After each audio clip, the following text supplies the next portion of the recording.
Well, good afternoon, good evening, good tomorrow, or even good morning, depending on wherever and whenever you are. Um, Welcome to a new edition of the Inworld Review. This is the program where we look at a bit of news and happenings and arts, destinations, everything else in the world of Open Simulator and the hypergrid, which of course is the mechanism by which all these virtual worlds are connected together. One click and you can jump between grids to your heart's content. Well, if they allow it, that is. Okay, cough, cough. Oh, there's the glucose in my throat now. My name is Mal Burns, and I'm kind of your host. I'm also joined by a rapidly becoming co-host here, Thurza Ember. Welcome, Thurza. Hey Mal, hello everybody. Very good. And also, of course, joined by the person who fiddles with all the knobs. So, in other words, the video, the sound engineer, and everything else. And that's James Atloud. Very good. And we have a very special guest today because we're going to be looking at, well, ancient Abyssinia, would you believe, rebuilt and sort of modelled in OpenSim. And our guest is, well, I'm going to be calling him Abba, not to be confused with the musical group, but Aba Brukh Aabye, I believe. You can tell us Abba. Should we pronounce it? Not we're going to do that. It's Aba Brukh Aabye. Aba Brukh Aabye. Right, well, I'm glad we got that over with. I'm just going to call you Abba for the sake That's of my for the sake of speed. Okay, that's wonderful. So, all that is scheduled and coming up, so to speak. We'll be talking over some video we took of the Abyssinia, and we'll also Abba himself will be showing us talking us through some slides that he's brought with him for this. But we're going to start off by looking at a few other things, namely. Well, I've got one picture to show you, so James can probably switch to that right now. OS Grid, or Osgrid as Thursday likes to call it, are having a 2022 auction and fundraiser, and it's pirate themes. An awful lot of these things are pirate themed, aren't they? September 26th through to October the 2nd, which basically is all next week, starting tomorrow and going through to next Sunday. And I think you know a bit more about that, Thursday. Is there anything to add on that other than the dates? Well, the pirate theme is always fun. Everybody loves that. But in fact, when you look at the pieces that are up for auction, there are many different themes. There's houses, there are art items.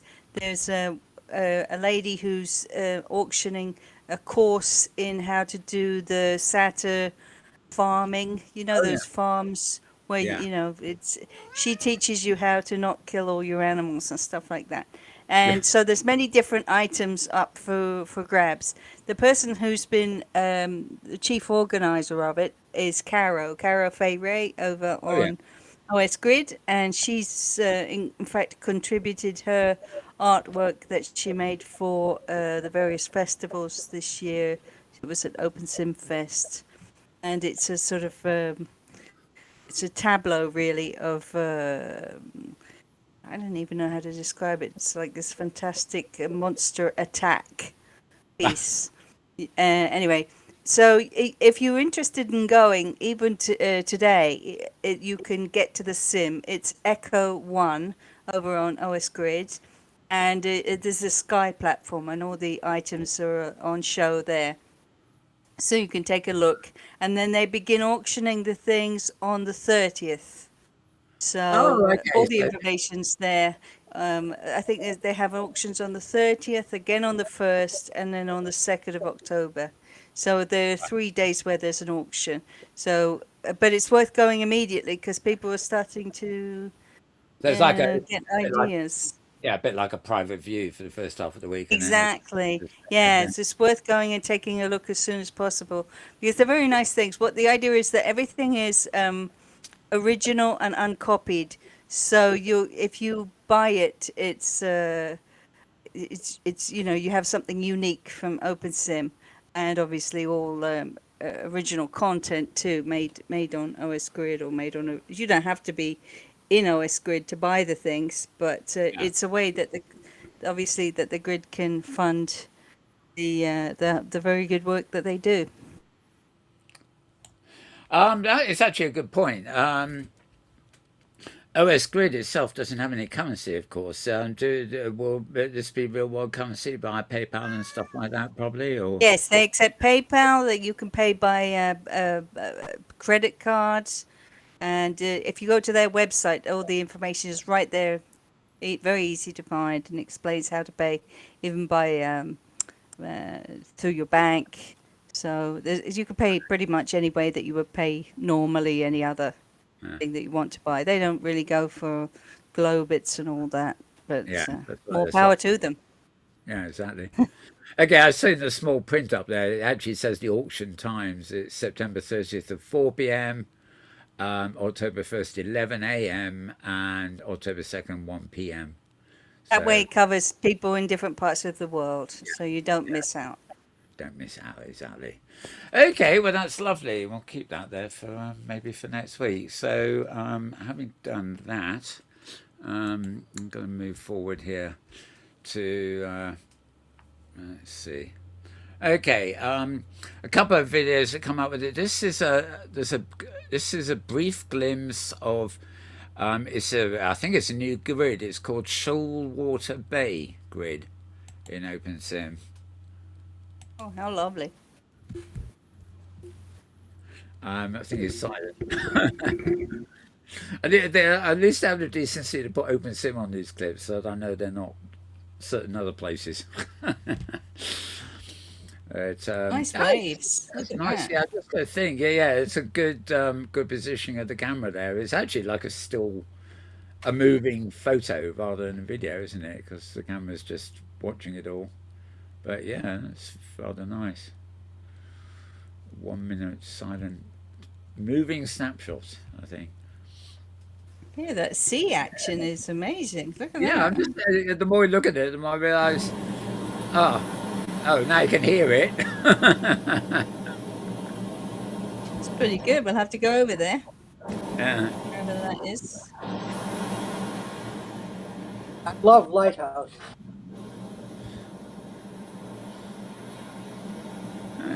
It's quite small, actually, when you look at it from a distance. It's a Coast Guard. I presume it's well, that's all one simulator. Whether it's a bigger grid or whether that's all there is to it, I don't know. But yeah, it's nice. And as you say, the waves are. I love how you get these mysterious films that you don't know where they are. Where did this movie come from? Yeah, they come from YouTube or somewhere similar. They come through one of my RSS search engines, and if people, I was just thinking, does somebody smuggle it? Do they slip it under your door or something when you get these videos? It's a bit like that. Oh, look, it's quite a big grid. If you look here on the map now, it's quite a big grid. Oh, there you go, Shoalwater Bay Grid. Yeah, so we're obviously just seeing a little bit of it there, but yeah. So shoalwaterbay.com and the usual 8002. So yeah. Bring your costume. Sorry? Is you going to bring your costume because you're going to have to be going in the sea quite a bit there. Yeah, swimming costume. Oh, I'll just dress as a merman or something. There's another one again.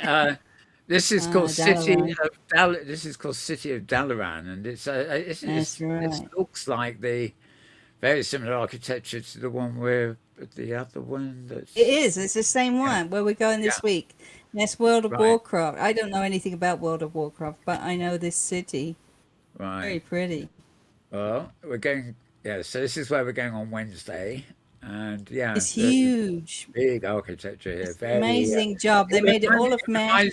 It reminds me of the sort of Conan the Barbarian, sort of ancient citadel. That kind of stuff. And there's a prison up. This video doesn't show it, but there's they've reconstructed. I guess the prison is a big deal in the World of Warcraft. It's important to the story. There's monsters and stuff like that in World of Warcraft story. So they're it's still not finished because it's huge, but they're still working on it a little bit at a time. And so we get to experience this place. It's going to be nice. Is this the video that Al made? Al Scott?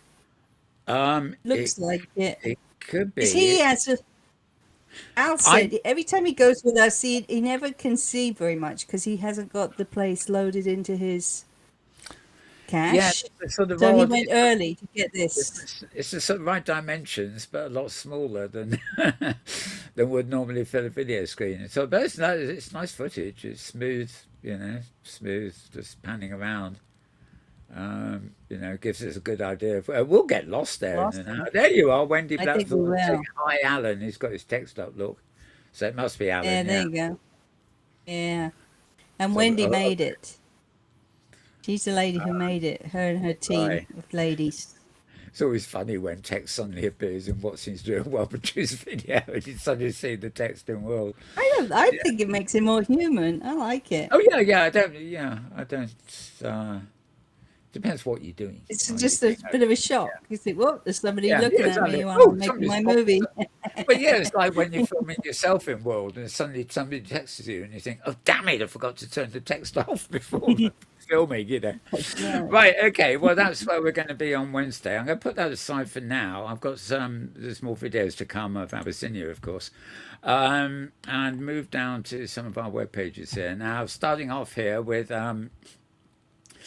This is Hypergrid Business we're looking at right now. Kitely celebrated its 14th birthday. Now, there is a video of this I've downloaded somewhere, but it's about an hour long and it's really just people dancing and stuff.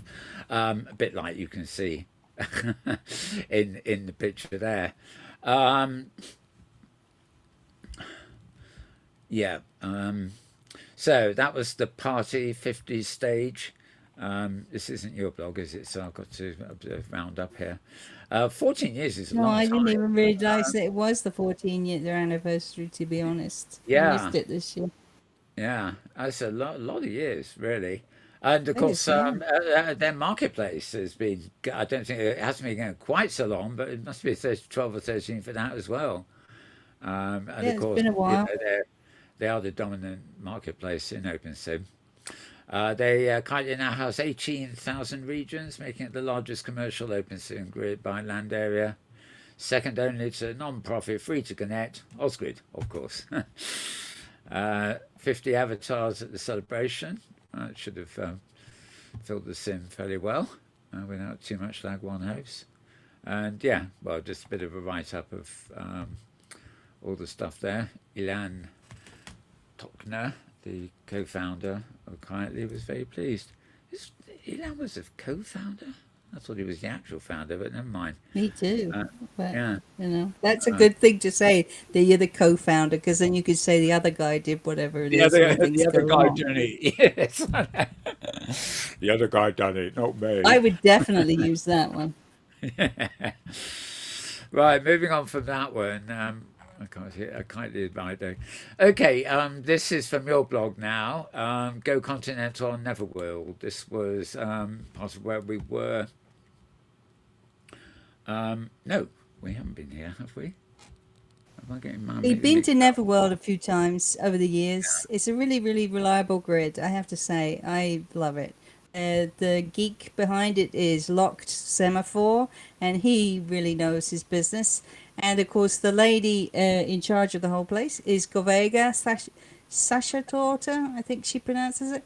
And she has got this new idea. Well, it's not new for her. She's done it a few times in the past in different situations, where she has decided to set up a continent. I think that's Bountiful. 36 regions or something. It's very big, and it's all connected by roads and waterways. And if you have an avatar on the grid, you can get free land, big piece of land, and put your house on it, or you could put a shop, or you can put a club, whatever you like.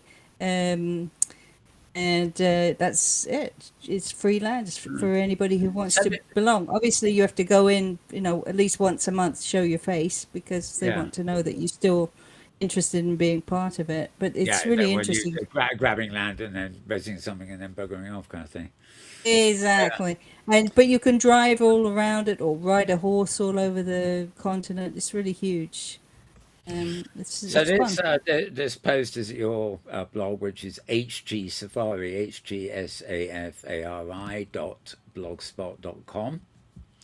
And when you get there, you've also got a link on there's this page here that would take you to the grid, like the Live, Love, Create. And it's 7 years Yeah. old. 7 years old. So yeah, good to say there. Um, oh right, okay. Well, that's a really lovely picture. That's the new continent. It's called Bountiful. But then there's another reference down here to yet another continent. Here we are, Silver Bell. I Uh, know that's the name of the region where you arrive oh, on the okay. continent. Right, okay. Sorry, I So didn't Silver make Bell that is the clear. landing region on Bountiful. Okay. Yeah. Well, it And certainly you'd looks. have to kind of move around because when you arrive there, you may think, oh, I'm just on a VAR region and it's just one region, but it isn't. It's a continent, and so sometimes you can't see the sim that's next door until you get right to it, Right, just because of draw distances and things like that. sure. So use your map, and it's huge. And she set it up so there's lots of water areas, and then you can put a forest in. So it's really nice. Mariners Bay here. Cape Never.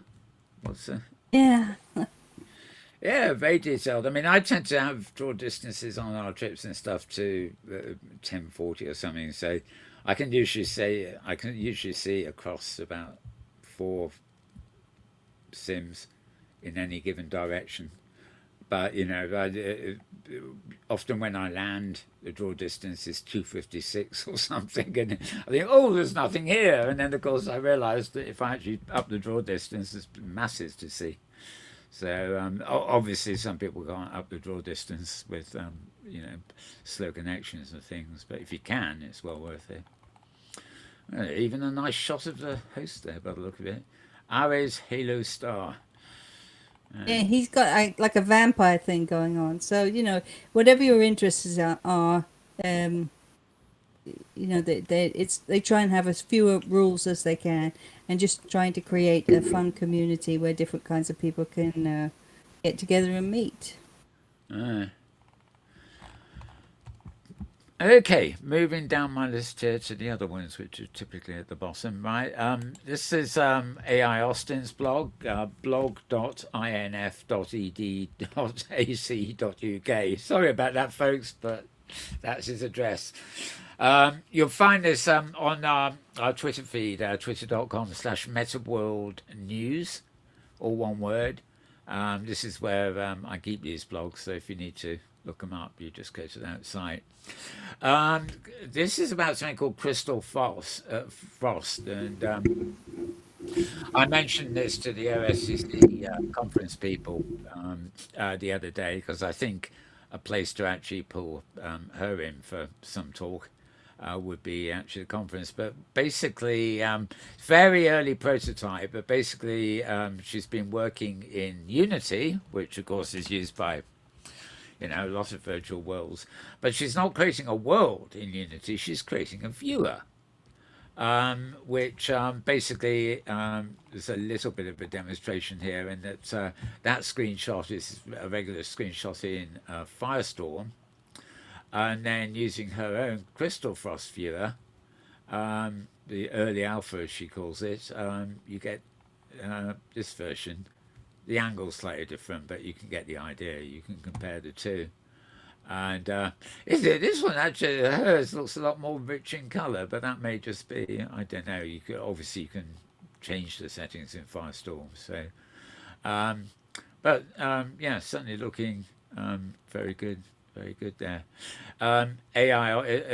There's a Discord channel called Open Sim. It's been around for ages, actually, and she's actually there along with Mr. Blue Guy and yeah, Callista is her name, and AI Austin and a few other people popping in. But basically, she's doing the whole thing and relying on other people in that channel to test it.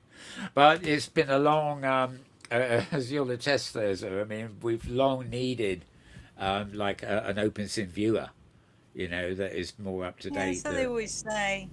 I don't feel the need for it personally, but yeah, I've heard that said. Well, imagine if all the communications on the hypergrid worked. Yeah, that's never And we going to didn't happen. lose things. We didn't lose things in inventory, and textures on regions were. Yeah, well, but yeah, it's an interesting project anyway, and I think that's good to see because the idea of authoring, Sure. it's like a front end to Firestorm, I suppose, but And it different keeps them out of different way. trouble anyway. Thank you. Yes, indeed, Thursday. It keeps them out of trouble. I think we'll stick with that one. Okay, this is another post from AI Austin's blog again, blog.inf.ed.ac.uk. This is about somebody called Beorn's house. Very pretty looking thing. It's actually part of Hobbiton collection and Shylands, which of course I think was bought by Ferd and hosted That's by right. him now, so you can download it. Some nice pictures here. They're a bit small for me to showing up on the screen here, but you can probably get a feel for them. If you're into the Hobbit and stuff like that, dare I say you're into I've forgotten the name of the new one. Power of it's getting mixed reviews on Amazon, isn't it? The The Rings new of Power on Rings of Amazon. Power, yeah.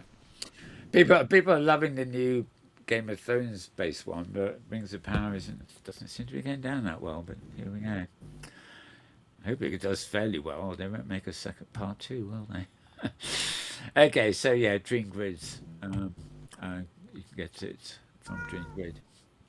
Um, Well, yeah, there was some okay, discussion about this the other day, because a lot these OARs you can get them for free off of outworlds.com, which is yeah, Fred's website, and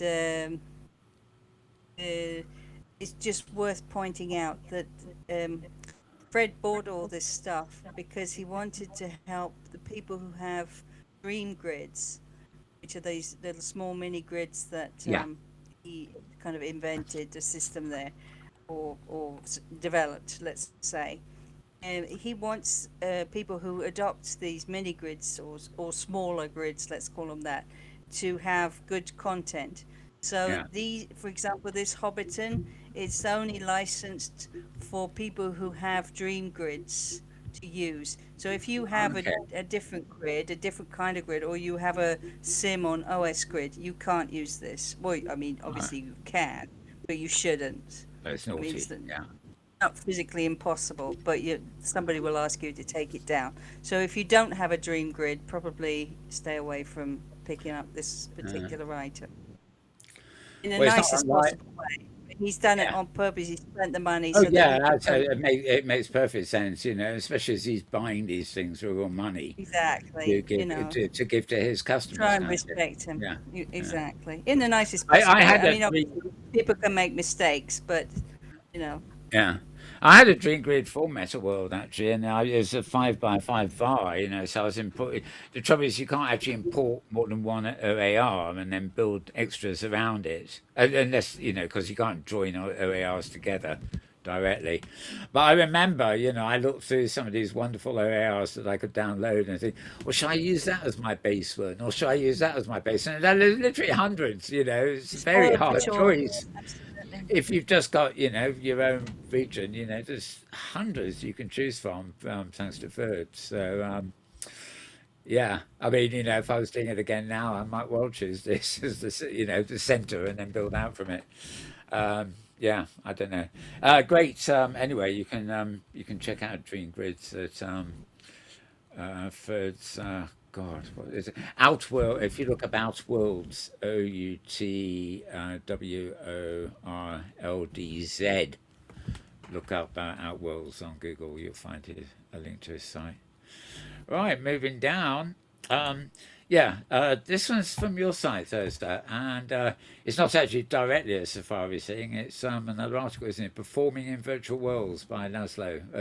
Oh, I never knew his second name. Aldo. I didn't know. I just found out now that Ordog means, and I don't pronounce it right, he's Hungarian, right? So Right. his name actually is a word for devil. in Hungarian, his surname. But now, if you think about it, that explains a lot, because if you think about it, in Second Life, his sim was called Diabolus. Oh, that's in Diablo. Diabolus Cop. And that's why I was like, oh my gosh, all these years. It's got to be 15 years I've known this man. And I just realized now. He's the This, devil. He's the devil. anyway, so I've been asking a few people to write guest posts on HD Safari, and he wrote one talking about his long career in performing. And there's a little photo of Schoffer there, who is his hero. That's not a real photo of Laszlo there. That's a photo of an artist and philosopher From the who has 1960s, by the look of inspired it. his work. Yeah. And the whole article is about how you can do these performances in the virtual world and how important it is, and also explaining a few of the practical details. That's what the article's about. Ooh, a score of some sort. Yeah, Right, a storyboard. that's how Oh, you, for the carp, that's of how you course. make them. Right, Yes. I mean, the Make carp all did the lots of different great people jobs. who are involved move at the correct time and everything. Yeah. It's very good. Yeah, the Metropolis show was good. Carp did quite a few things. In Second Life, I think I remember them, to be honest. Exactly. Yeah. This, and yeah, a lot of it talks about his work in Second Life too. Oh, yeah, The moving chairs. Do you remember that? yeah, Oh my gosh. yeah, the seats around it. Yeah.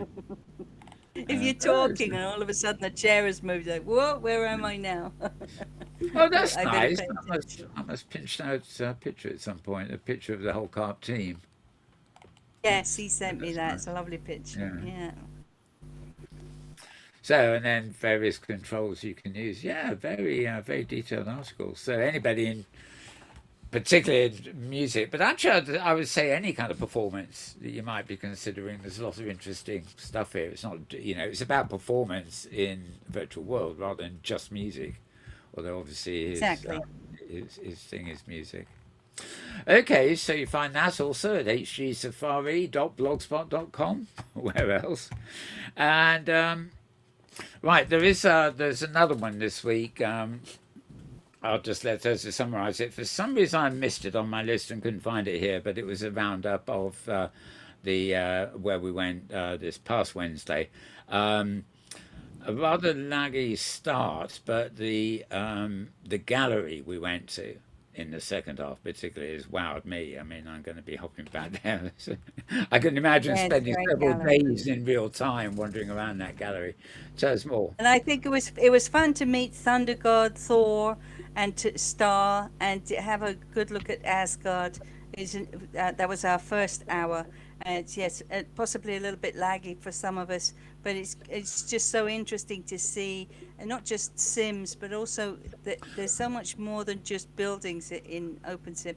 You've got communities, groups of people that have Yeah. stuck together for years and years, and they've overcome huge obstacles. Sometimes they've stayed together and kept a family group, and that was really the charm of the place.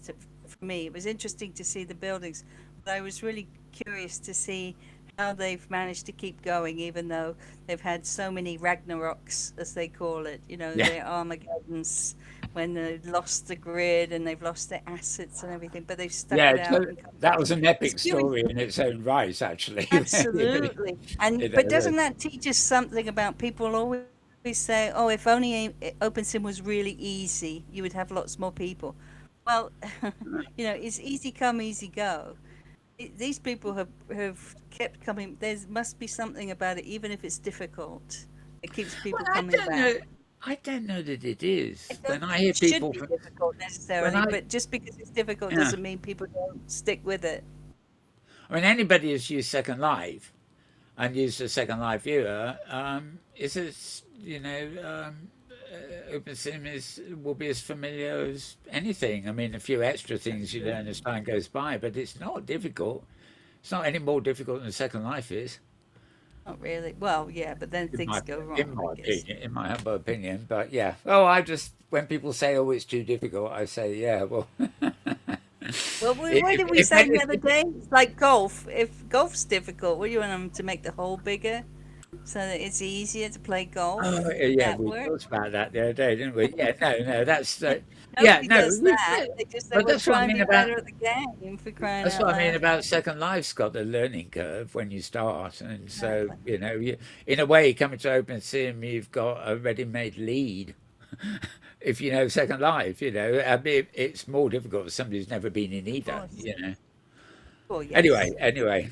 so yeah, but the gallery, the second stop, well, that was that Yes, was Alia Soulstar and her gallery.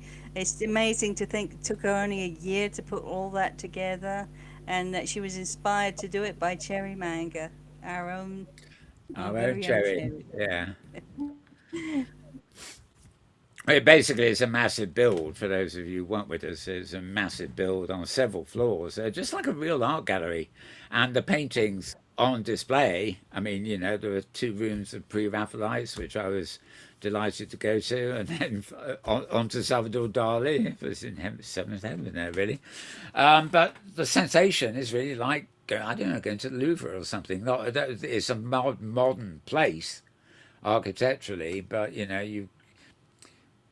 you can go and visit one floor one day and then go back and go to another floor and And a what bit an of Christmas. exceptional guide she was too, didn't Yeah, you think?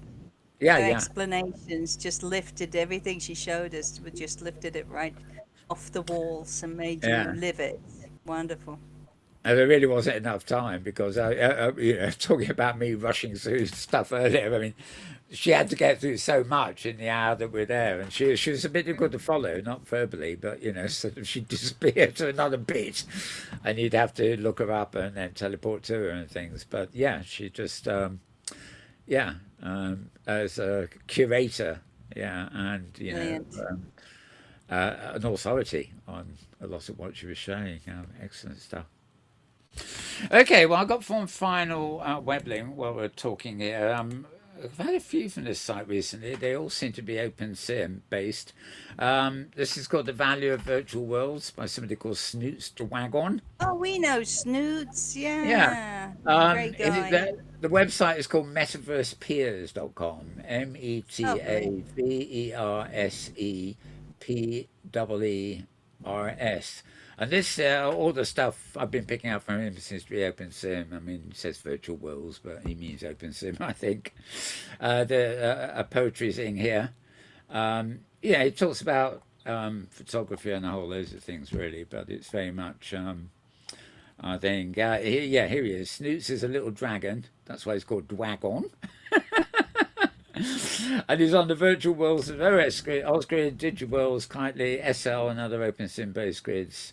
He's a virtual world creator, group organizer, builder, scripter, and merchant. He joined Virtual Worlds in 2000, SL in 2005, Inworlds 2010, Osgrid 2018, DigiWorlds 2020, and his current residence is Replicant City, a sky-high And we're elven going there song. in a few weeks' time. Oh, Yeah, we're going to wonderful! Right, Replicant City. Yeah. it's a high sky elven song region on Osgrid and Rascal Flats, a varmint, a varmint region. Yeah. Sorry, Stage one. I'm reading. Oh, actually, there it is. I can only scroll down so far here, but yeah, I was reading from his thing. Anyway, this is a regular blog. I don't know where other people write here, but I know in recent weeks I've published quite a few things here on the Twitter Hypergrid News. Sorry, not Hypergrid News. Metaworld News feed from this site. Okay, well now I think we can get to our regular sort of stuff here, and I'd like to bring Abba into the conversation. You're still there, Abba? Or we put you to sleep? I am. Yes, you're still there. Very good. I'm glad to hear that. Right. While I introduce you, I'm going to have some stuff running in the background on the screen in the middle here, just while we're talking, basically. But yeah, maybe you can obviously watch the screen while this stuff is playing. Where we landed when we first met you, we saw some signs and photographs of builds. And one of the first things Thursday and I found was this sort of dig, I should say. But I'm going to let this stuff play. Maybe you'd like to tell us a bit about, what. It's on Science Grid, of course, Abyssinia, and there's several different Abyssinia 1, 2, 3, 4, I think. But maybe you'd just like to tell us about a bit more about the grid in general and how it came about. And while you're doing that, I'll play in the background some silent film. Okay, well, the Science Circle grid was founded by the same people who run the Science Circle in Second Life. It's a collection of scholars and educators who like to bring their work or representations of their work to the public in virtual worlds. And I had made, years ago when I first was in Second Life, I had made a mock-up of some of the archaeological sites where I worked when I was in Eritrea and Tigray. But the person who paid for the 2 sims that I was building on had to stop, and so it ended. But in the meantime, the people from Science Circle had seen it and enjoyed it and given a couple of tours there. So then after my hiatus of 10 years, when I returned to Second Life, they contacted me and asked if I would like to build a similar one on their open sim grid. And I said, sure. And so ultimately they've given me four sims, a block to work on. And I'm recreating archaeological sites and historical sites and other points of interest that range from the Red Sea coast to the Lake Tana and the source of the Blue Nile.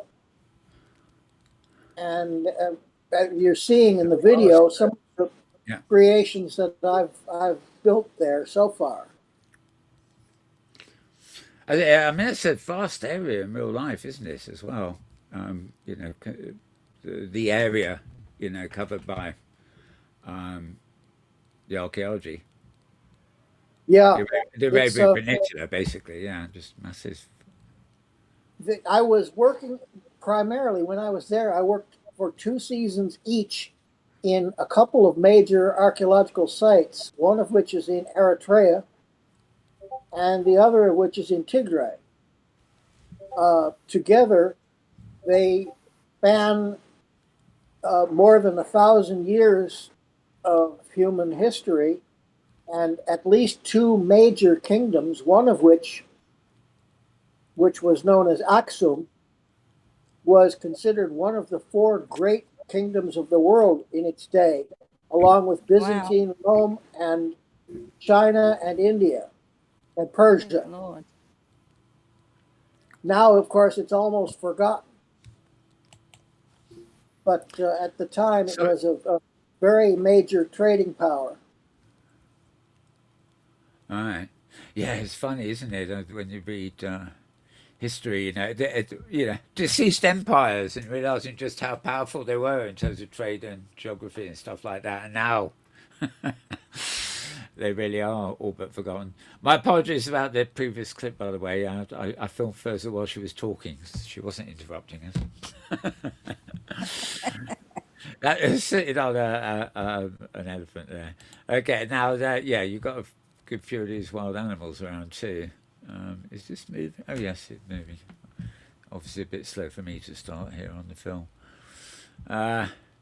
Big cats, eh? You've got you've got quite a lot of wildlife populated here, haven't you? Well, yes, there is a lot there, although not the variety that you find in other parts of Africa, because after what amounts to 3,000 years of a highly civilized kingdom or group of kingdoms, an awful lot of wildlife has been decimated, as well as large swaths of forest have been cut down.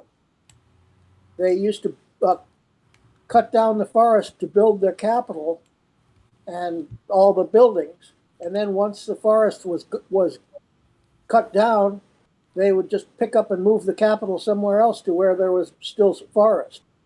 And that Yes. gradually, I mean, this is the same as the Western civilization is doing today. The Amazon, for example, is just They devastated their natural resources to a large extent because they weren't thinking in terms of conservation. no. Nobody ever does, do they? Until it's too late. I mean, that's what we're facing So now. true. You know, it's sort of the whole planet's disintegrating, and so it says, you know, we warned you about that in the 1970s or 60s, you know, and Yep.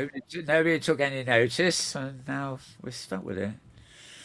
But yeah, it's fascinating, isn't it, when you look at, I mean, obviously this is your specialities, you know, the culture inside out, but it's fascinating in general to look at lost cultures and things and think, you know, well, why did they disappear? Did they make the same mistakes we're still doing, you know? Well, Um, and to bring it to the present time, it was 50 years ago when I was last there in August of 1972. oh, right, But okay. in the last year, I became friends with a German anthropologist who I met on Second Life, who's a member of the team that's been doing more recent excavations at Yeha, this capital in Tigray. All right. And until they had to leave because of the COVID arrival, Yeah. he was working with some of the same people that I had worked with 50 years before. And I was able to pass words back and forth between me and them, you know, bringing sort of to full circle some of the work I had done years ago. And I was invited to come to a conference in Mekelle, in Tigray, and then go to the excavation site. But then COVID came and shut it all down. And a few months later, war broke out between the Tigray government and the Ethiopian government with the support of the Eritreans. Oh, And the yeah. whole country is now being torn to pieces. And I have no idea if those friends of mine are alive or dead or where they are Oh, anymore. dear. So there's And again, another it's, world that's being destroyed. it's fascinating too that you know you could after what was it you said 50 years, you know, you could meet colleagues in Second Life of all places. Um, Yes. you know, sort of uh, that's a fascinating story in itself. Were the people you met in Second Life also doing similar things in terms of archaeological recreation and stuff? Yeah, well, he is an anthropologist, but he was working with an archaeological team. He Right. was doing ethnographic study, recording the traditions and histories from these old men who, it turns out, they have cultural memories, local traditions that date back at least 3,000 years. You noticed the first thing that you showed was that archaeological dig, the second temple site. Right. That temple was unknown at the time that I was there, at least to the Western people. But the traditions were that there had been a temple there that had been destroyed.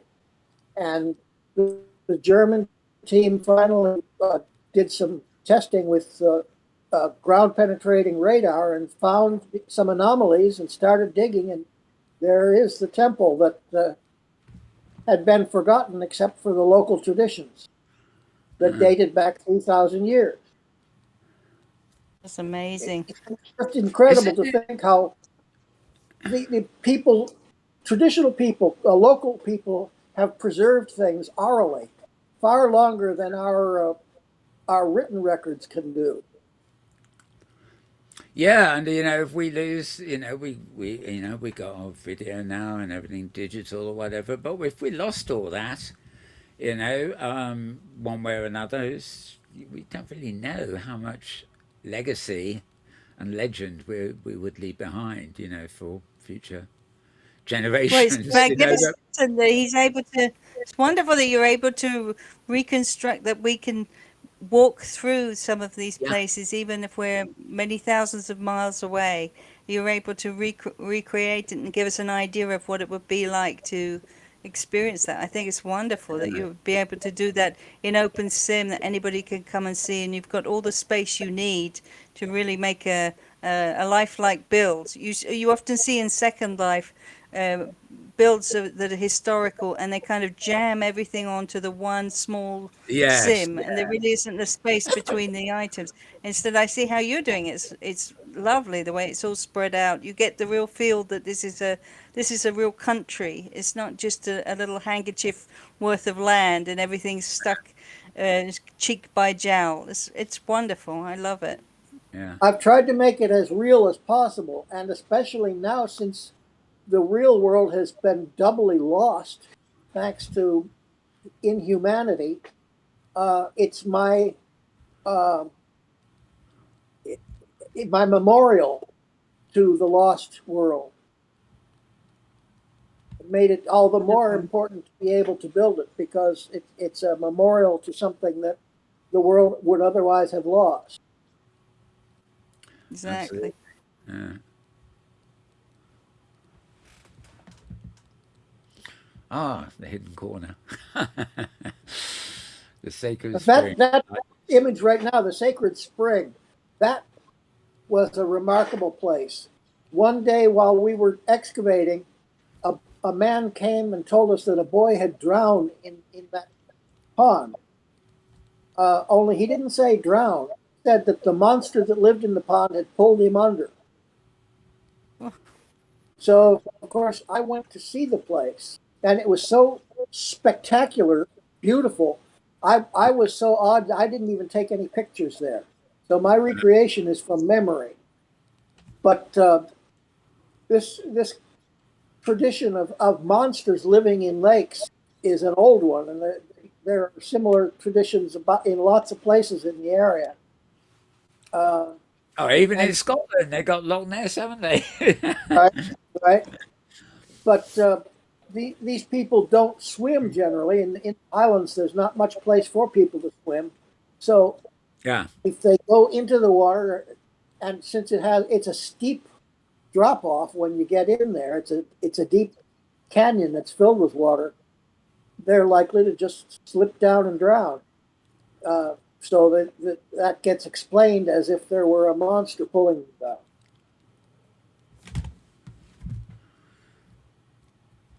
Yeah.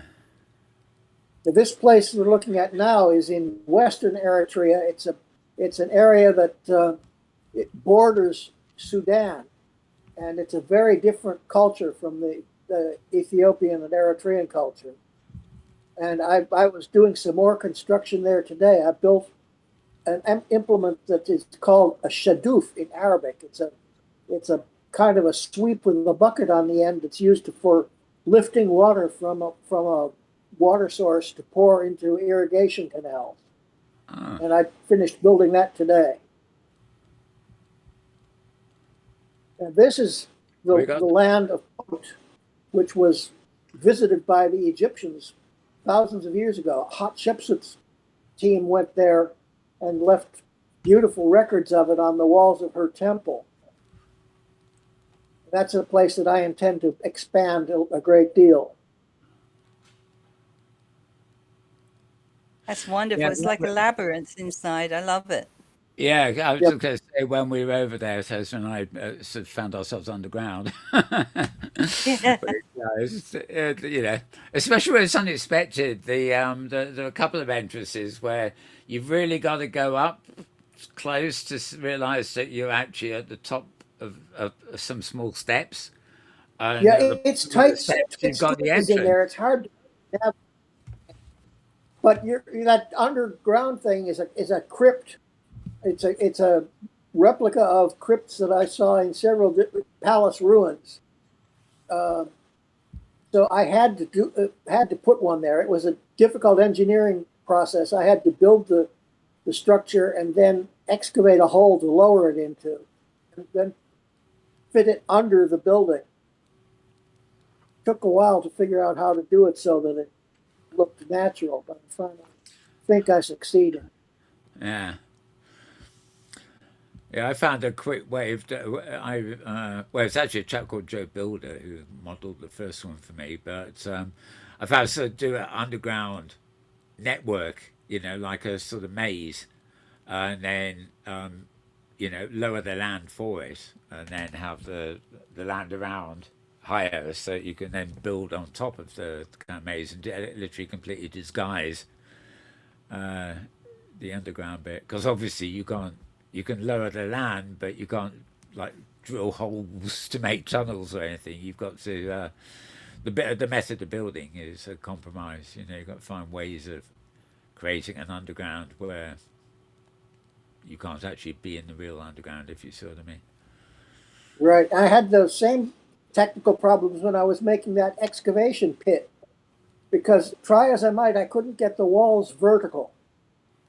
Ah, But fortunately, the actual place has corrugated metal uh, holding the walls in place. So I just dug the hole, then built a box of the corrugated metal and put it in there, and then laid a surface around it to hide the fact that the actual land was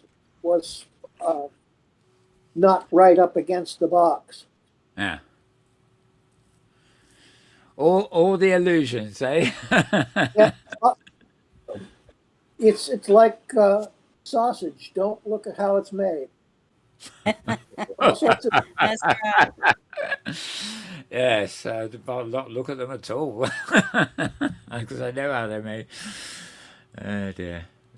But yeah, this This is palace the we're this is the underground bit now we're in, isn't it? Yeah. no no The that's the one that has the underground. We're not underground yet. yeah. This is the courtyard, which is in on the basement level of the building. Those foundations are all that survive today. Everything above that was built half timber, with layers of wood and stone, which you can see represented in my walls. And when the wood went, of course, everything above would collapse. So you have the stone foundations and then a pile of rubble on top. Right. But there were enough Fantastic. I buildings from that era that oh, survived, so you know how they were built. there, that's the bit where my camera fell underground. I think Thursday you found your way into the underground easy, didn't you? Because you went I in did, yes. you You have had to to, go up and it then takes a down. minute. Exactly. Yeah, you have to take a minute to walk up, but it's worth it. It's lovely. It's a beautifully walkable building. Very interesting. And you're going to try and people your builds with some NPCs in the future, aren't you, Aba? Yes, yes, there are a That'll few be places super. where it will be helpful to have characters showing how people perform certain activities. I want to have someone pushing a plow with some oxen, for example, on one of the fields.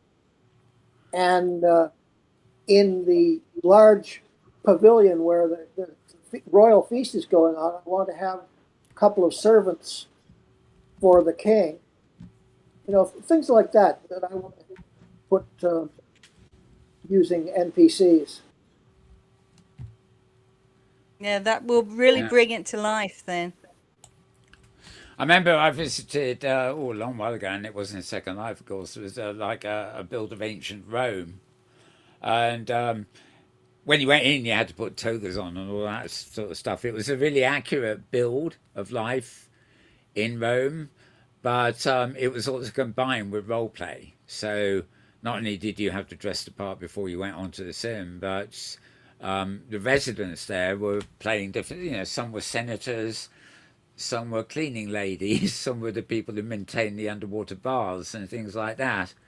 Right, And by and large, they weren't NPCs because you can't have NPCs in Second Life. But they roped in people to literally role play like it's like a stage play that wasn't. They just role played what that sort of walk of life would have been in that time, whether it be the right.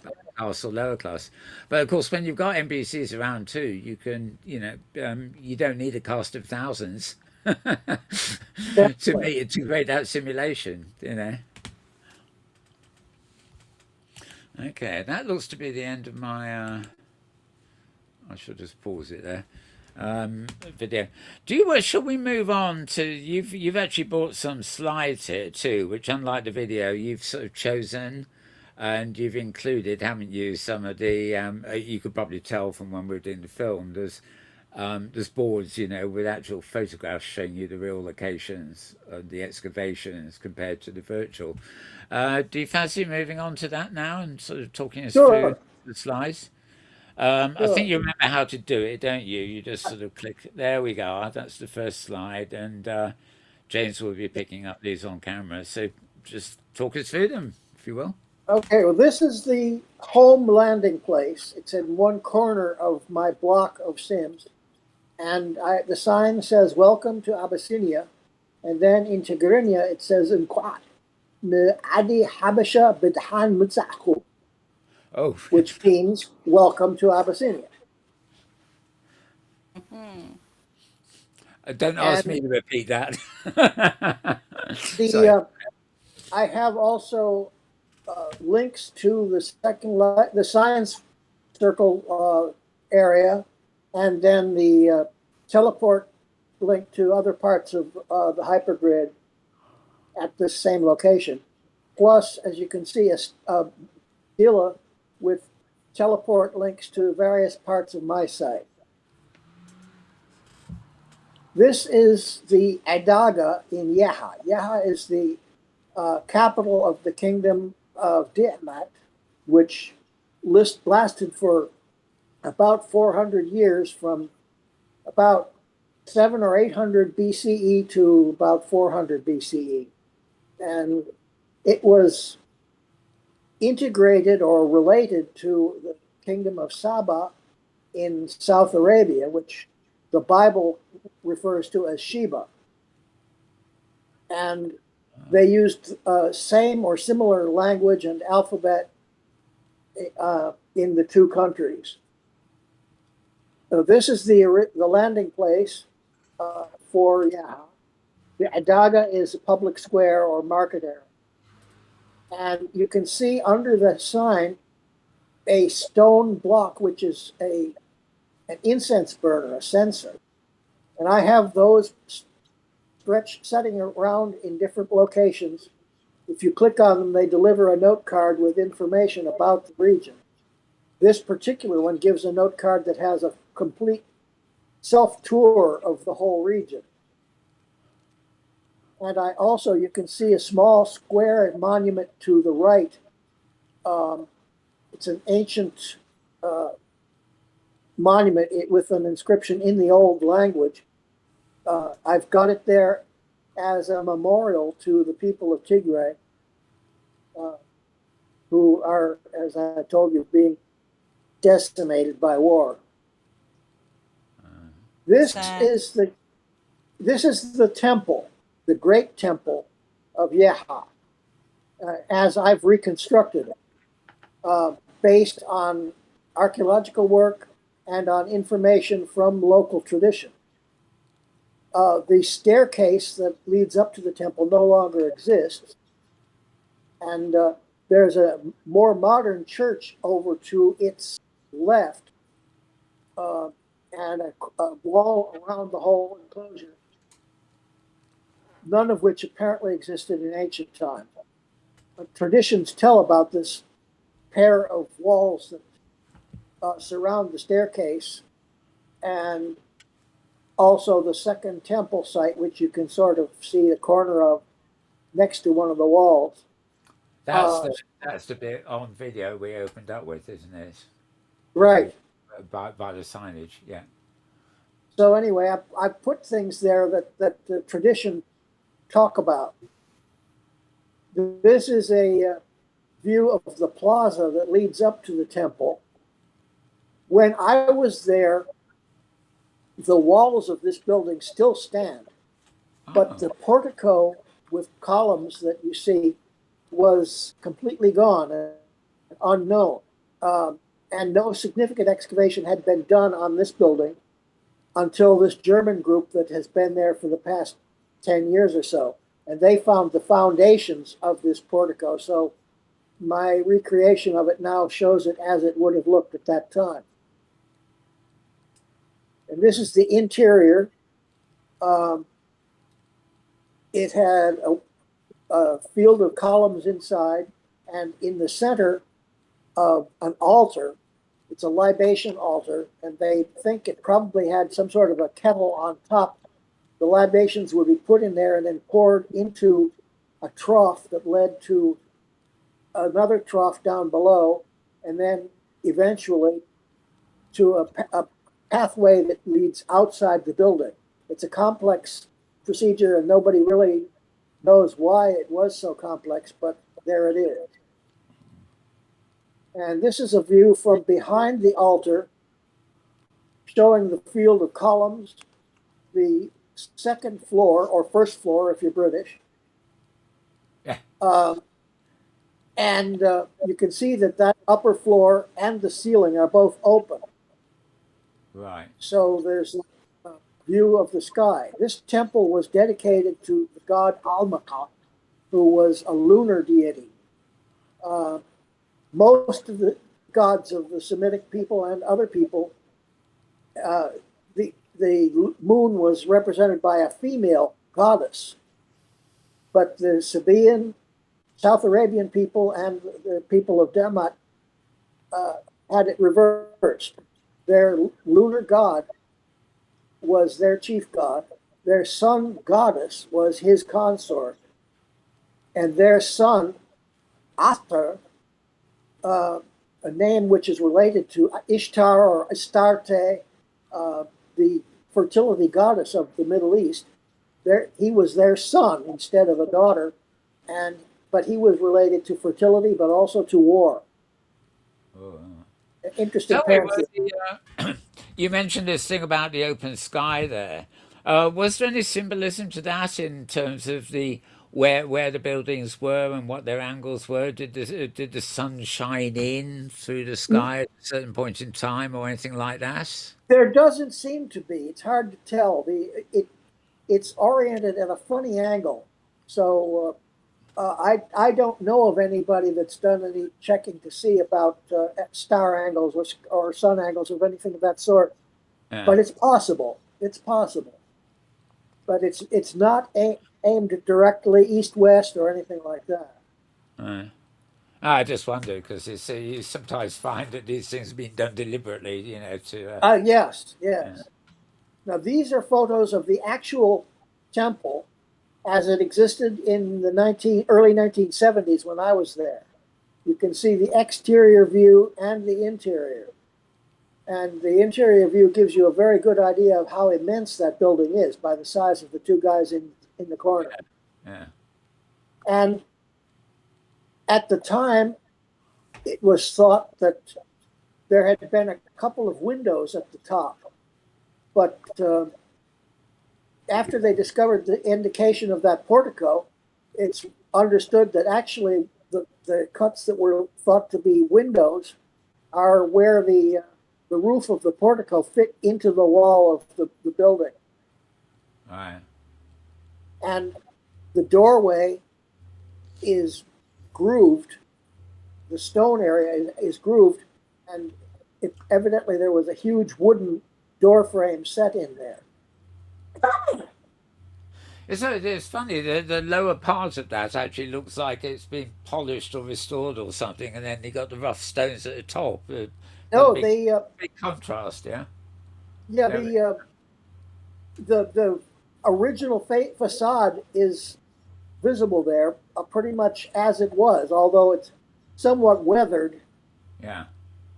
and the exterior is more seriously weathered than interior, for reasonably so. And you can see the level where the upper floor was, because above there, the inner facade collapsed. So that's So good. you're only seeing the outer wall above where the upper floor was. Right, yeah, I get it now. Yeah. Excuse me. Now, here is the second temple excavation that I talked about. I've got photographs that were given to me by the Germans of the actual dig, and I've done as good a job as I can of recreating it. And it's a deep pit surrounded by the rubble that is generally found in the soil there, because everything is an archaeological site. There's the remnants of ruins everywhere. But down below, you can see the large stone blocks from the wall of the old temple. Now, this is the building that I helped excavate. I was involved in the first 2 seasons of excavation. The team that I worked with was there for 1 more year before conditions in Ethiopia got so bad that they had to leave in the mid-70s. And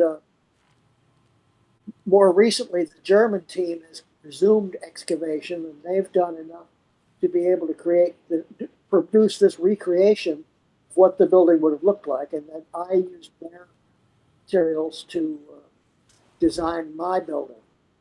It was a huge palace. It's 42 meters on a side. Wow.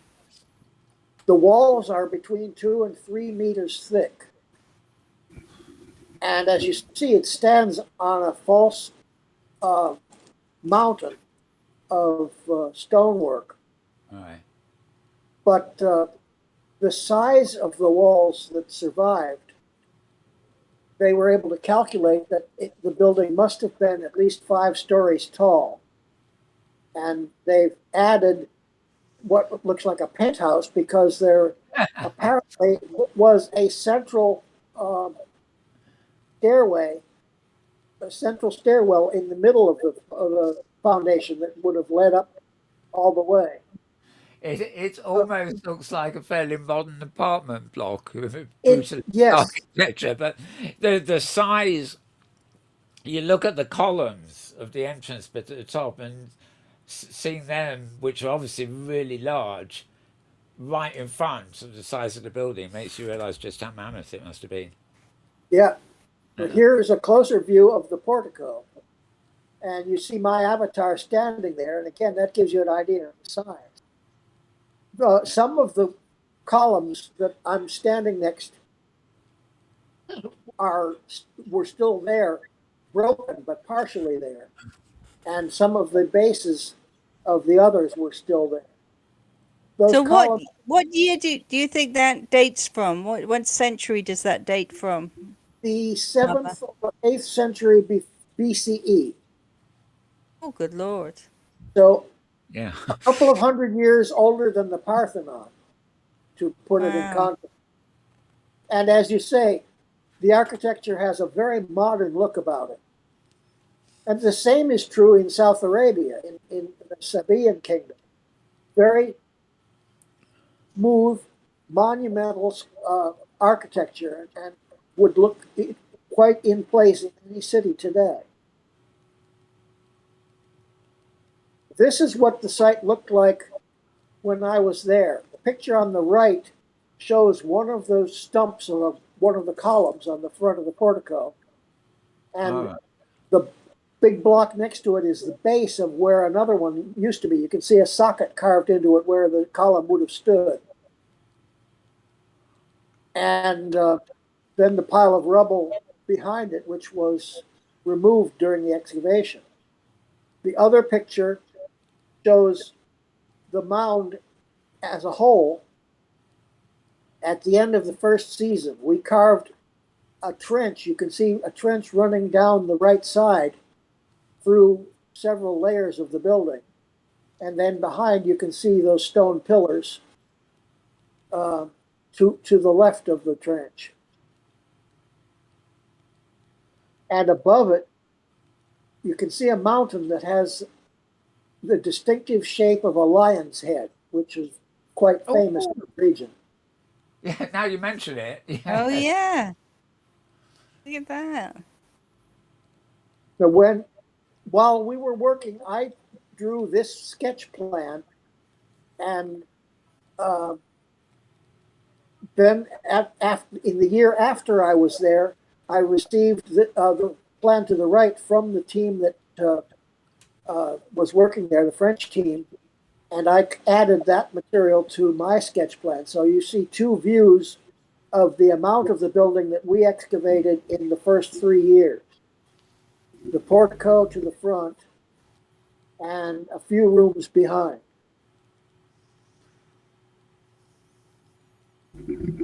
So when Here you're again, working there, does it get very hot?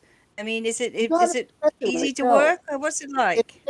We're at 6,000 feet elevation, something like that. So it's really quite a comfortable climate. It gets warm during the day, yes, and especially in the dry season, it can get a little uncomfortable.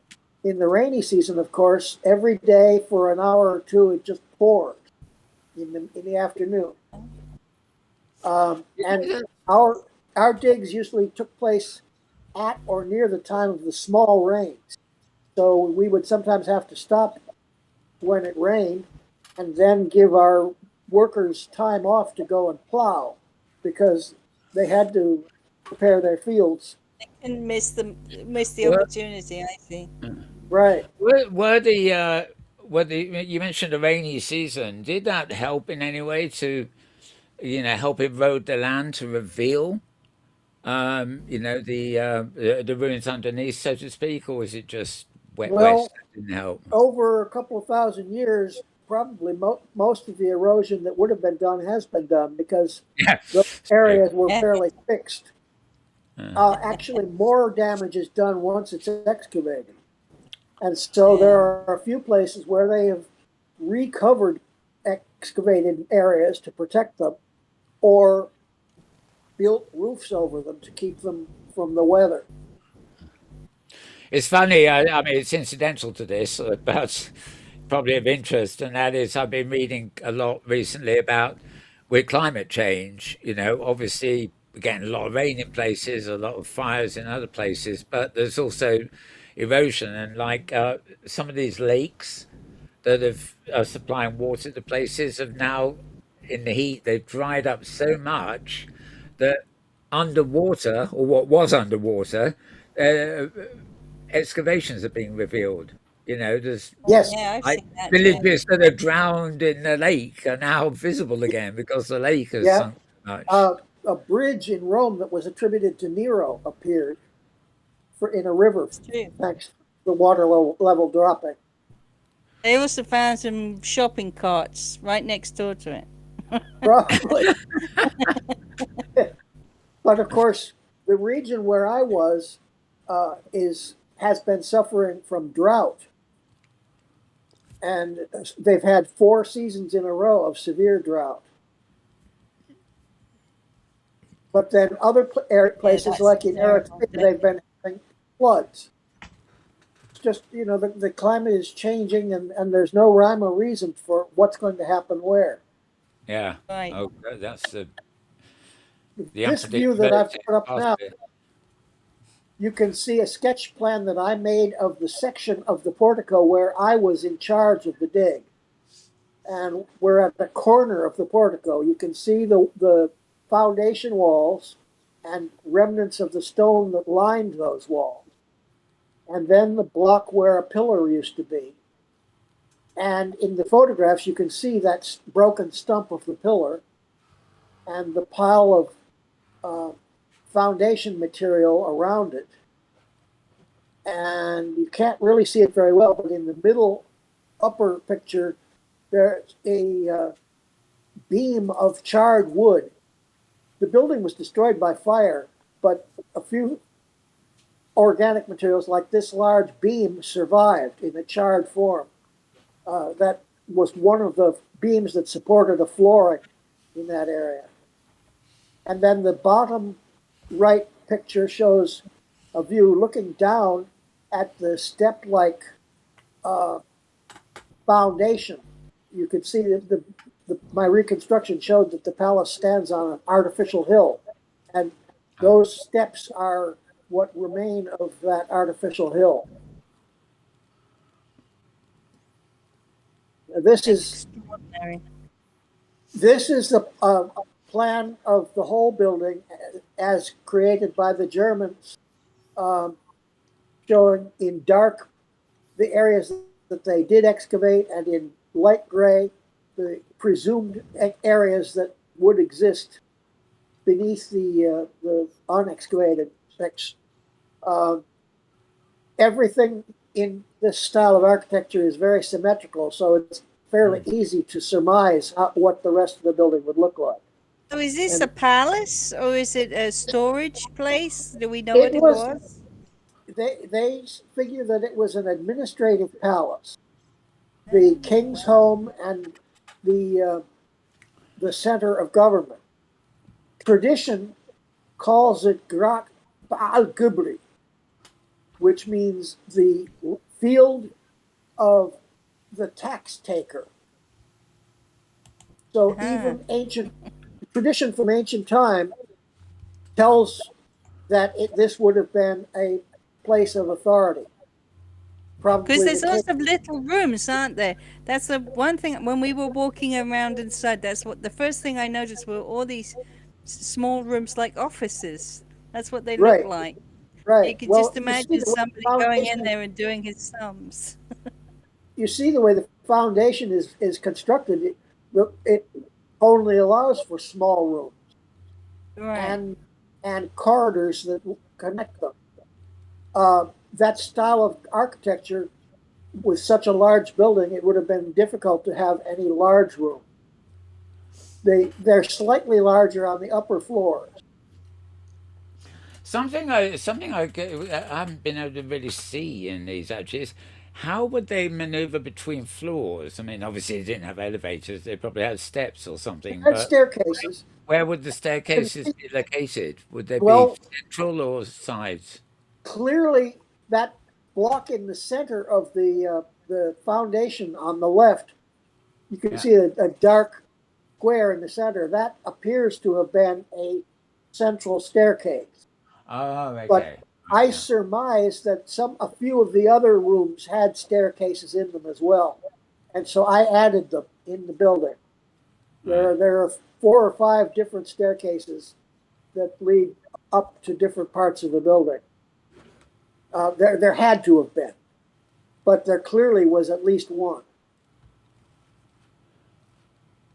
Now this is a section of the site where there's a pavilion, which was it represents something called a gubber, a royal feast.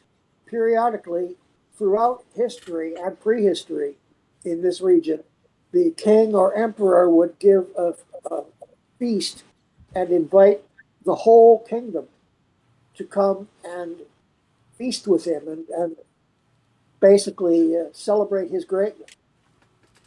Um, I built the pavilion based on a pavilion that I visited for a wedding in Eritrea. They made it of the wood of uh, the yokes from ox plows, wood stretched between them, so that they built this wooden stem framework and then spread palm fronds and leafy branches over it for shade. And so I created something like that for here. And this is the cooking area. There's a large kettle, like one that was found in an excavation over the fire, and then some other kettles with prepared meals. And then in the back, behind the fire, there's the furnace, which has a couple of griddles on top that are called mogogo. They're the place where the injera is made, the traditional Ethiopian bread, the flat sourdough bread made from tough flour. And there are piles of injera on the table ready to be taken into the feast. So this is where the cooking would have taken place. Cooking is traditionally done outdoors. They don't have kitchens. And even when they make coffee for a guest, they uh, roast it on an open fire outdoors and then grind it in a mortar and brew it outdoors while burning frankincense. And the mixture of the smell of the roasting coffee and the burning frankincense is like nothing you've ever experienced. Wonderful. You bring it to life so well. Like it's easy to tell you had a great time there. Oh, I loved It it. must Yes. be The- great to have the- a time machine and be able to go back to the good period when it was possible to do this kind of excavation. oh, really? Here I've got a few of the different types of houses that existed at the time when I was there, traditional houses. And I'm quite sure that very similar houses have existed there for thousands of years because the basic construction methods are the same as in the ruins that we were excavating, just on a less grand scale. And I've also got an indication of the series of terraced farm farm fields. There are terraces all around the place, making good use of the lower slopes of the mountains for farming. Would you know why? I mean, obviously, the big temples we saw, as you said, they're very geometric, straight edged, and symmetric. But then you look at the round huts, and they're sort of curved, and they're almost a different architectural style from the Yes. main style. Would have they existed side by side, or do you think those were built at slightly different periods? Well, they exist side by side even today. Yeah, yeah, yeah. In parts of Tigray, you find the round stone houses as well as the rectangular one. Now, All right. in other parts of Africa, the round house is a common thing, Oh but yeah, it's not yeah, of stone. The building is constructed of wattle and daub and with a yeah. thatch roof. It's thatched. Yeah, yeah, exactly. The ones in Ethiopia are stone walls, but most of them also have the conical thatched roof. Although some of them have a flat roof like the rectangular house. And you find all three of those mixed together. And Um, you can see on the right here the three different styles. And notice also the round houses as well as the rectangular ones can be of 2 stories. yeah, It's not yeah. uncommon to That see one. a 2 story round house. I like that one with the circular staircase going up the outside. Is something there. Yes, That's very, yeah, I like that. I could live there. yeah. I when I first came back to the States, I dreamed of being able to build a house of one of those styles for myself. It never happened, but it was a dream. Now here, Yeah. uh, there's evidence that these people raised elephants for war. You know about the war elephants that Hannibal used, that the Uh, Carthaginians used, and war elephants were common in other parts of the ancient world as well. And there are records indicating that these people raised war elephants and sold them throughout the Mediterranean and parts of the Middle East. So I've included a group of them here. And then next to them, you've got a caravan. And I have seen caravans of more than 100 camels Wow. when I was there. But at this time, the camel hadn't been imported to the area yet. They used donkeys instead. But just because people expect to see camels, I put a couple of them there also, and then explain on the sign that they're a later addition. This house is my ancient replica of the house of the headman of the village of Yeha. We stayed in his compound when we were working there, set up tents in his compound, and ate in one of his upper rooms, ate our meals there. Here you can see a photo of the actual house. It had Oh, tin roofs rather than a turf roof, but otherwise my recreation is very much like it. And you can see our tents from the yard next to it. And you might be able to make out there's a girl with some cattle in the yard in front of the house in the central picture. Oh yeah. And you notice most of these houses have a whitewash area around the door and the windows. According to tradition, that's supposed to keep evil from entering the house. So all of my houses have the whitewash region around the doors and windows. And then this is nice the touch. spring. Keep it safe. Sorry? That keeps your houses safe. Then that's nice. Right, right. And this is the sacred spring that I was talking about earlier. Oh yes. You can get an idea, I think, how steep that uh, pond is. You know, it's a deep cleft that fills with water during wet periods. In the dry periods, that spring pretty much dries up and nothing.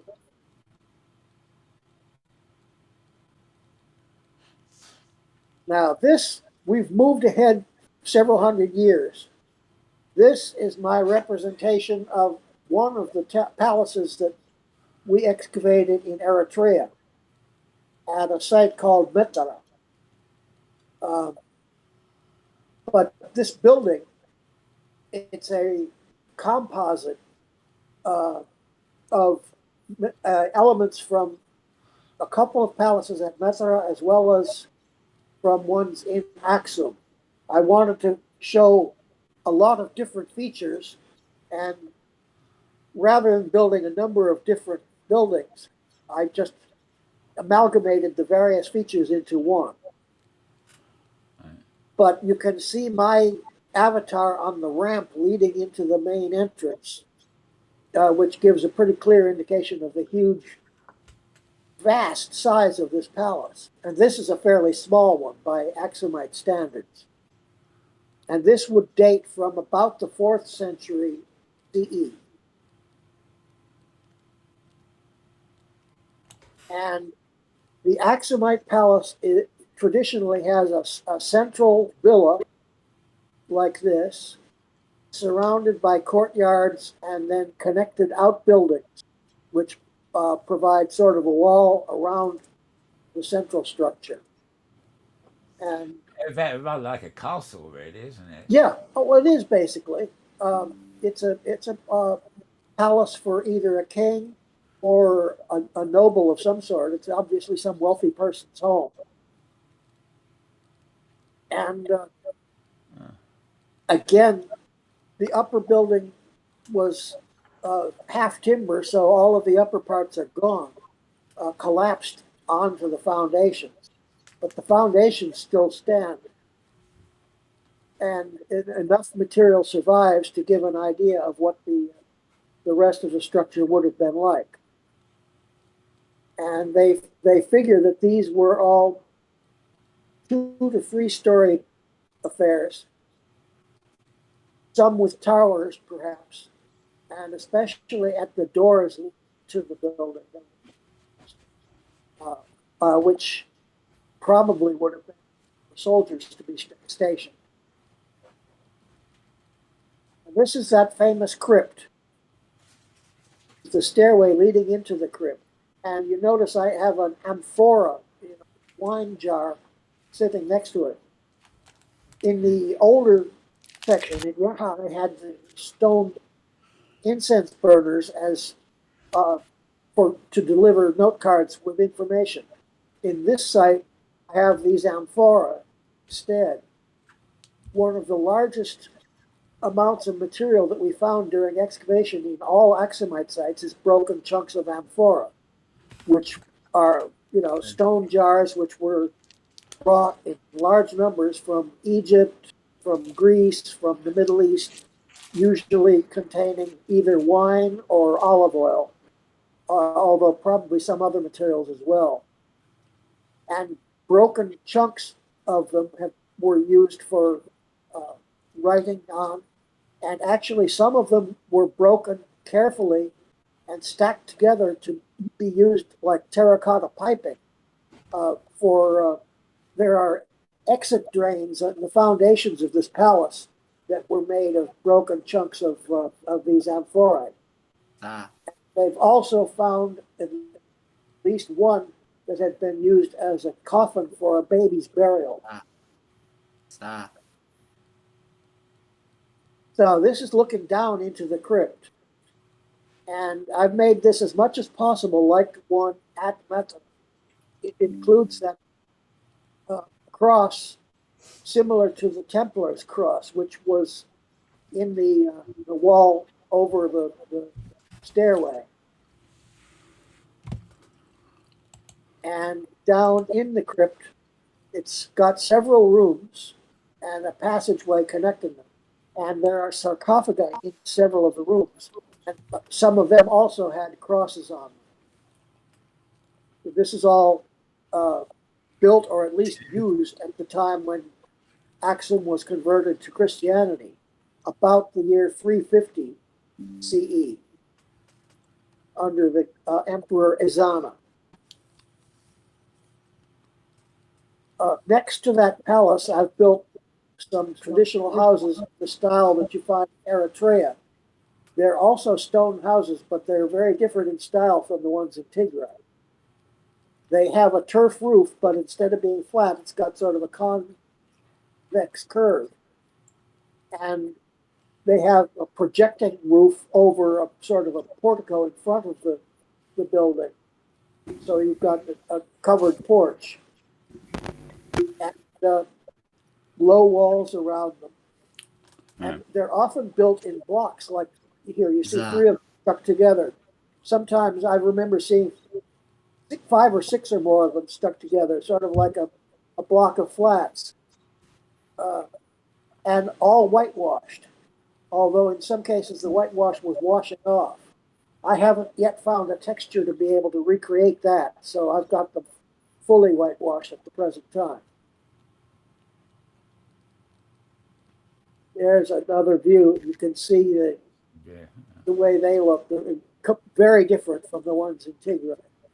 Very different style. And yet the basic construction methods and the interior are very similar.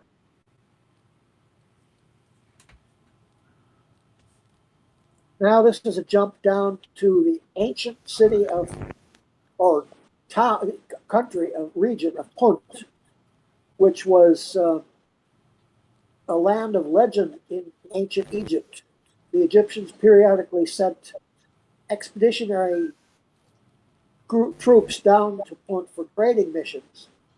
And these are some of the reliefs from the temple of Queen Hatshepsut that show on the left the king and queen of Punt, and on the right, view of the wonderful beehive-shaped houses on stilts, traditional there. And there are some incense trees standing, frankincense trees, which they brought back to Egypt. And this is my reconstruction of the beehive houses. They still make houses of this sort throughout Somalia and parts of southern Ethiopia, but not on stilts. Yeah, I was just going to say, I was wondering what were the stilts because of rain or because of wild animals, or Probably a little of both. But they clearly must have been that way because the Egyptians were very careful in their records, and they show them on stilts. right. With the ladder leading up, which could be pulled up if necessary. And it's made of thatch over a wooden framework. And this sign, just for the heck of it, shows the hieroglyphs for Punt. The Egyptian actually would be Punit, and followed by the glyph for land. And that's that. word punet was translated by the Greeks to punt.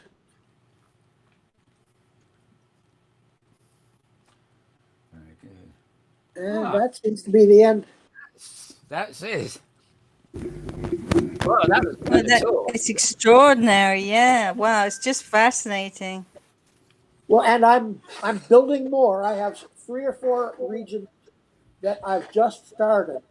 So the place will continue to grow. I've got lots of room and lots of ideas. So uh, stay tuned. And the safari is coming to visit you.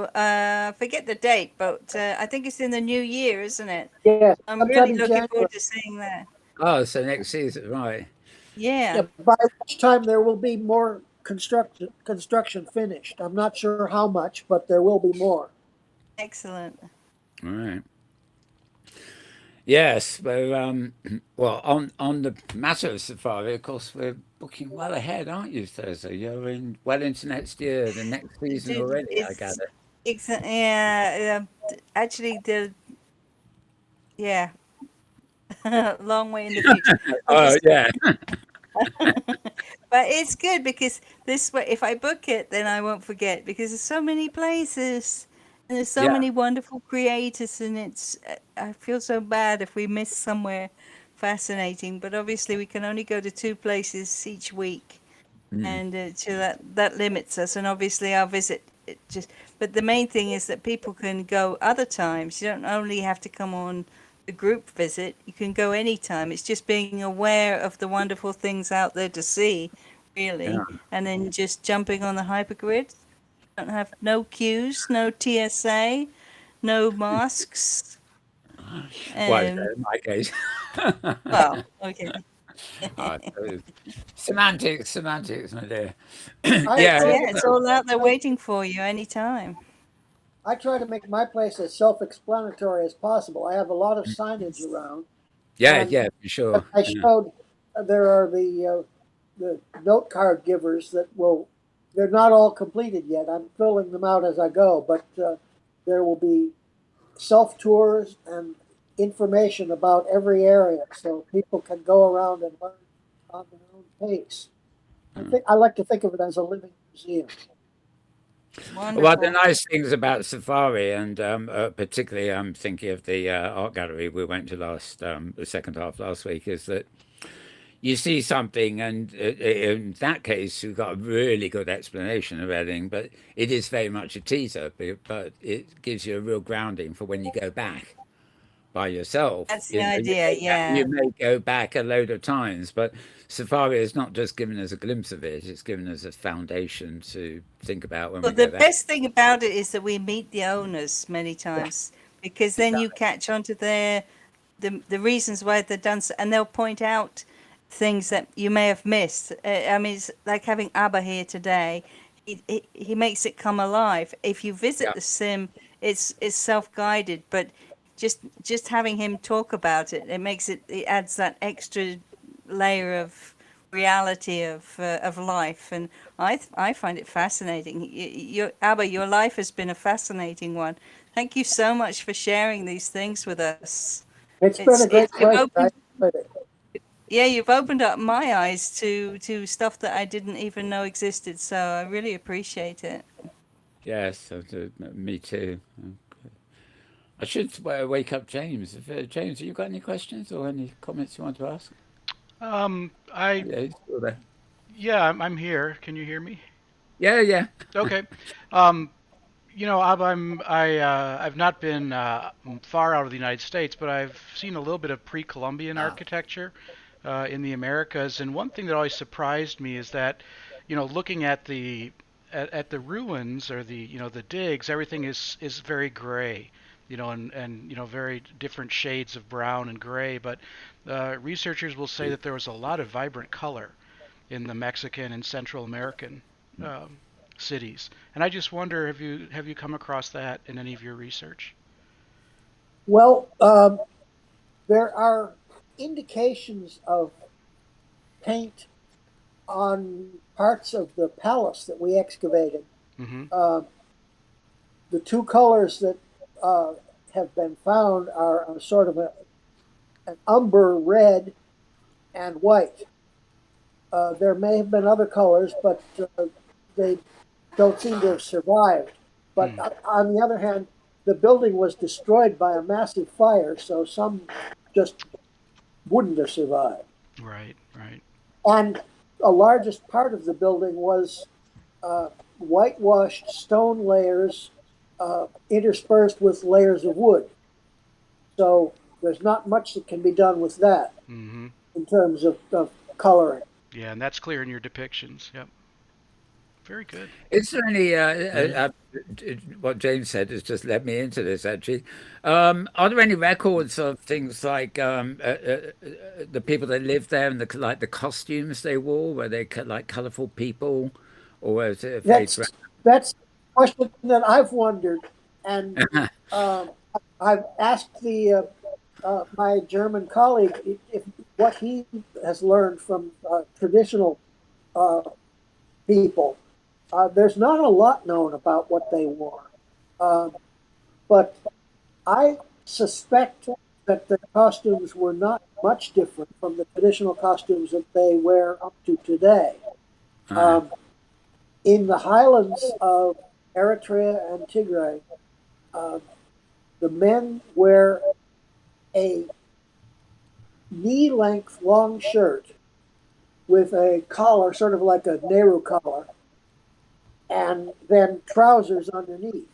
And the trousers are tight. I mean, not like rock tights and roll? today, but Yeah. they're fairly tight, and either gathered at the knee or else at the ankle. They're Oh, common okay. I know what you folk, mean. common folk, especially when they're farmers and working in the fields, their Yeah. trousers are knee length. Sure. Yeah. But the wealthier people and everybody for their Sunday go to meeting clothes wear longer trousers. Um, and then over the trousers and the long shirt, they have a wrap, and there are three different varieties. For day to day wear, they wear something called a netzela, which is a thin, gauzy fabric Two. of cotton, and its borders are embroidered, and that's worn by both men and women, and it can be Okay. wrapped around your Interesting. shoulders and the head in various different ways that indicate your rank, your relative rank next to the person you're meeting, uh, and a lot of other things. So people are constantly adjusting their netzela according to where they are and who they're standing next to. Yeah. Stop. The fact And that it's then, embroidery is actually quite interesting. I mean, it's a bit of flamboyance in there. Anyway, we're going to have to stop wrapping now. We're on the uh, hour, which means we're ah, we 2 hour show, or actually a bit shorter than that, I think. But getting to the apex or whatever they call it. Um, okay, well, it's been really wonderful having you. I mean, this is like Thursday said, this has been a total education as well, over and beyond what we can actually see visiting the sim and stuff. Um, so yeah, well, it's been great. Been great having you, and I and was very, look forward to when we come and visit. However many months ahead that is. I'm hoping there'll be clothing to get there too. I love the costumes you can Yeah, get that would be Yeah. when you great. travel. Yeah. Yeah. Well, there's plenty of time, and if anybody out there has any authentic looking objects that they would like to share, for All right. example, Roman boats and things like that, I think Abba would appreciate that too, because it's always hard to find supplies in OpenSim. You know, that's one of our curses, isn't it? That All right. people Yeah. make lovely things, but it's not always easy to discover where these things are Well, that's available. So, very, yeah. yeah. On The Second same. Life, Sorry, I on was just going Second to say the Life, I same would found African apply. style Oh, uh, plants and animals, but I need to get some for my build here on OpenSim. So African animals or plant life I would appreciate. I think Third may be able to help there. Or is there that Veruga place that's full of Well, there's quite a few places, and there's quite a few people who I can think of a couple of people who that's all they do is make original plants. So perhaps we could have a word with somebody and see if they could make something original, because it's often a creator will enjoy a challenge. So that's a thought. Come up And with something for sure. second to that, actually, I've just occurred to me that sort of Aba was actually expressed interest in making and populating the area with NPCs, of people at the time doing their jobs. So if anybody's got knowledge of those costumes, that will be worn in that part of the world at that time, and maybe has some for, then those costumes, clothing, as it were, he can put on his own avatar and make an NPC. So one avatar can make 1,000 different NPCs. It's as long as you got the wardrobe. So anybody who's got the wardrobe, I think that'd be appreciated too. Indeed.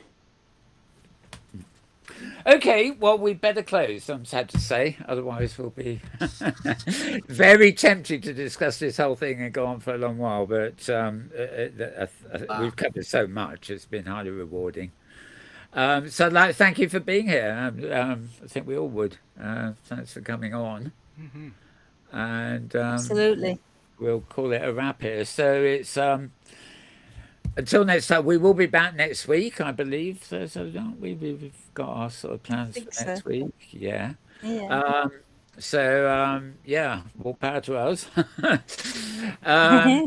Thanks to Aba. Thanks also to my co-host. I'm going to call you co-host now, Thursday.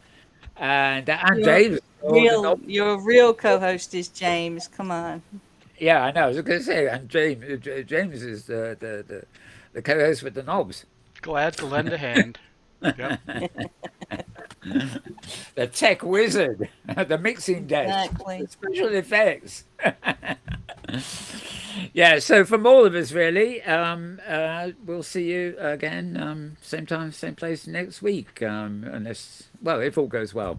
And thanks again, Aba, for being here, and hope you've all enjoyed it. And we'll call it a wrap. Bye for now.